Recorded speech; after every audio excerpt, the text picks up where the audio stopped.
ಹೋದಾಗಿಂದ ನಾನೇ ಪೂಜೆ ಮಾಡ್ತಿದ್ದೆ.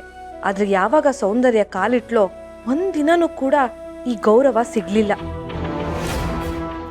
ಆದ್ರೆ ಈಗ ಮತ್ತೆ ದಿಶಾಯಿಂದ ಈ ಮನೆಯಲ್ಲಿ ಗೌರವ ಸಿಗ್ತಿದೆ. ಇನ್ಮುಂದೆನಾದ್ರೂ ಇದೇ ತರ ದೊಡ್ಡ ಜವಾಬ್ದಾರಿ ಸಿಗೋ ತರ ಮಾಡಪ್ಪ ದೇವ್ರೆ. ಏನಿ ಸುಕ್ಕು, ನಿನ್ ಮುಖದಲ್ಲಿ ಕೊಳೆ ಕಾಣಿಸ್ತದೆ. ಏನ ಕೊಳೆ ಅನ್ಬಿಟ್ನ? ಅಯ್ಯೋ ಇಲ್ಲ ಕಣೆ, ಕಳೆ ಕಾಣಿಸ್ತದೆ. ಇದೆಲ್ಲ ನನ್ನ ದಿಶಿಂದಯೇ.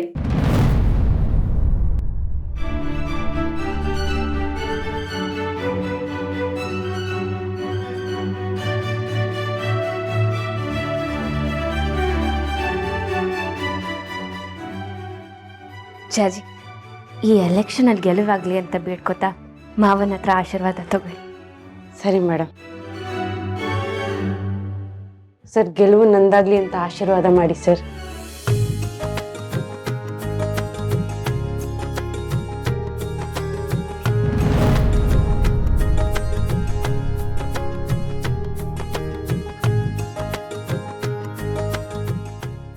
ಅದಕ್ಕೆ ನೀವು ಅಪ್ಪನ ಆಶೀರ್ವಾದ ತಗೊಳ್ಳಿ, ಖಂಡಿತ ನೀವೇ ಗೆಲ್ತೀರ.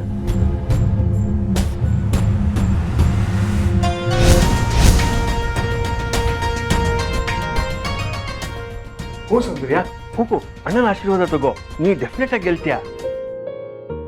ಆದ್ರೆ ರೀ ಬಾವ ಜಾಜಿ ಗೆಲ್ಲಿ ಅಂತ ಮೊದ್ಲೇ ಆಶೀರ್ವಾದ ಮಾಡಾಯ್ತಲ್ಲ. ಅಯ್ಯೋ, ಅವೆಲ್ಲ ನಿಂಗೆ ಗೊತ್ತಾಗಲ್ಲ. ಹಿರಿಯರ ಆಶೀರ್ವಾದ ತಗೊಂಡ್ರೆ ಗೆಲುವು ಖಂಡಿತ. ನೀ ಹೋಗಮ್ಮ ಸೌಂದರ್ಯ. ಸೌಂದರ್ಯ, ನಾವಿಬ್ರು ಎಲೆಕ್ಷನ್ ಪ್ರಚಾರಕ್ಕೆ ಹೋಗ್ಬೇಕಲ್ವಾ, ಅದಕ್ಕೆ ಜೊತೆಗೆ ಆಶೀರ್ವಾದ ತಗೊಳ್ಳೋಣ.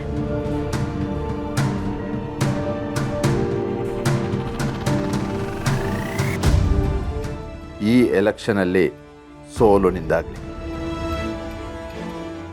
ನೀನು ಅಂದ್ಕೊಂಡ ಹಾಗೆ ಗೆಲುವು ಸಿಗ್ಲಿ.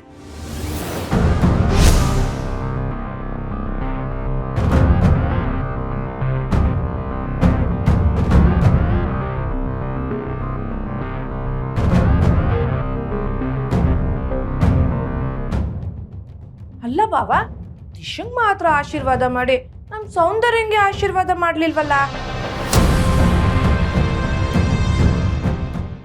ಅದು ಹಾಗಲ್ವೇ ಸುಕ್ಕು, ಅಣ್ಣಂಗೆ ಒಂದ್ ಕೈ ಏಟಾಗಿಲ್ವಾ, ಇನ್ನೊಂದ್ ಕೈ ಹತ್ರ ದಿಶಾ ಇದ್ಲು, ಅದಕ್ಕೆ ಅವ್ರ ತಲೆ ಮುಟ್ಟಿ ಆಶೀರ್ವಾದ ಮಾಡಿದ್ದಾರೆ.